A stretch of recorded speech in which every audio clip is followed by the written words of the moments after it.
Just as would you want to see a statue of Hitler as a Jewish No, I totally person? understand your point of view. The would point you want is to that go you have to, a point of which view, I made earlier, would you want to go to, and listen, we shouldn't pretend that there's this fake objectivity. Everyone has a point of view. It doesn't mean that you're biased. And so, but just to get people to understand, as a Jewish person, you would not want to go to a Hitler high school. Well, that same effect, African Americans, that has the same effect. Robert E. Lee has the same effect. This moment caught a lot of people off guard. Welcome back to the channel, Patriots.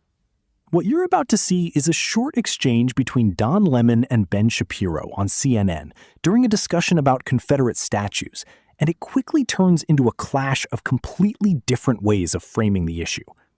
From the beginning, Don Lemon leans into a moral and emotional interpretation of the topic, trying to define what the statues represent in today's context. Ben Shapiro, however, doesn't engage it on that level. He stays focused on historical framing, structure, and the broader argument underneath it all.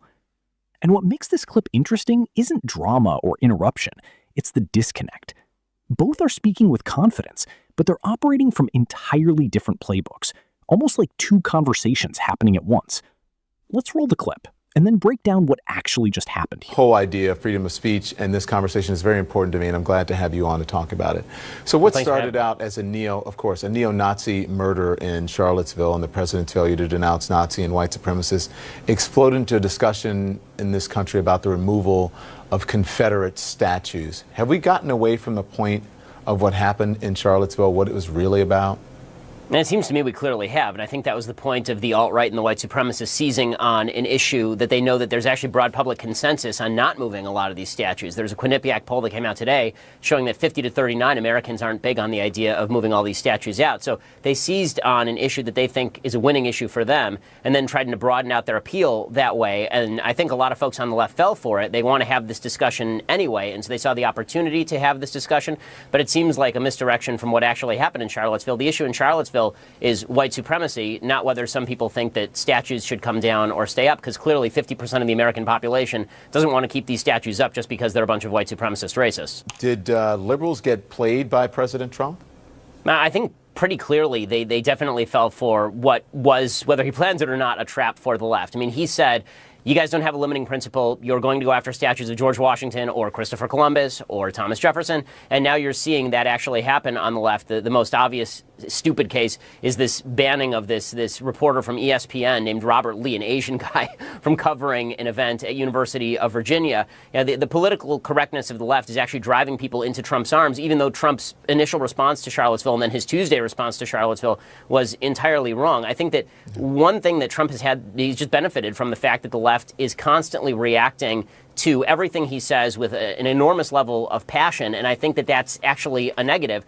Even what he did last night insofar as going after the media, because the media reacted instead of doing objective analysis of where he was not telling the truth, they jumped to, extraordinary critiques of his mental health and talking about how he was crazy and how he was morally bereft and all this stuff. All that does is it plays to his crowd. His crowd thinks that the media is out to get him. His crowd thinks that the media have a particular emotional animus for him personally. And so anything that the media do is going to exacerbate that. Well, two things. And by the way, just because ESPN, I want to get it correct.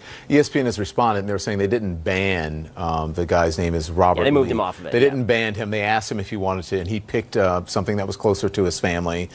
They said that they didn't ban him, and they were looking out for his own interest. They're trying to take away our culture. They're trying to take away our history. And our weak leaders, they do it overnight. The media is simply responding to people who are there protesting and to the story of the statues being taken down. The media hasn't called for the statues to be taken down.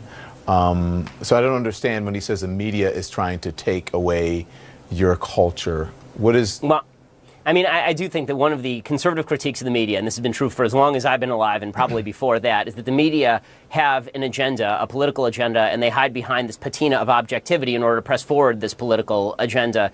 Don, you were very passionate about President Trump's statements about the media last night, and I think some of that was justified, but I think a lot of it actually goes to what his base thinks, which is they think that you have an animus particularly for President Trump, that you have an animus for his agenda on things like Confederate statues. I think you personally probably want to see these Confederate statues come down. I mean, is that true? I mean, I would assume you do. Listen, I lived in the South for a long time, and to tell you the truth, I knew the statues were there. I was offended by the statues. Whether they should come down, I would leave it up to the individuals. But I do think that they are insulting to people, just as you would you want to see a statue of Hitler as a Jewish No, I totally person, understand right? your point of view. The would point you want is to that go you have to, a point which of view, I made right? earlier, would you want to go to, and listen, we shouldn't pretend that there's this fake objectivity. Everyone has a point of view. It doesn't mean that you're biased.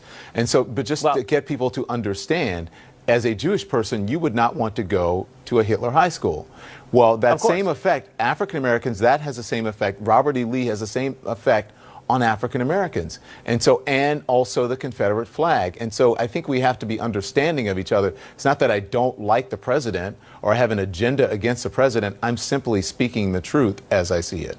Okay, so and I totally understand that, but what he's saying and what his people are hearing is he's saying essentially that you do have an agenda in terms of what you think, promulgating what you think about Confederate statues. You have a clear point of view on that. That's a perfectly acceptable and I think understandable point of view, but the implication is that you are an objective reporter who's actually propagating a point of view, whatever that point of view may be. I mean, you just said openly that you don't think that your point of view is biased, but your point of view clearly is biased. But I mean, what I said about the president last night coming out of his speech had nothing to do with statues. I was talking about his behavior on stage, so that had nothing to do with that. Yeah. Again, totally understood, but the way that it read is that you have a personal animus toward the president, and that's the way he wants to play it. So whether that's true or not, that's the way that a lot of his followers are going to take it. I only have a personal animus towards ignorance when people don't know their history, whether that's the President of the United States, a guest on this show, or someone I speak to on the street.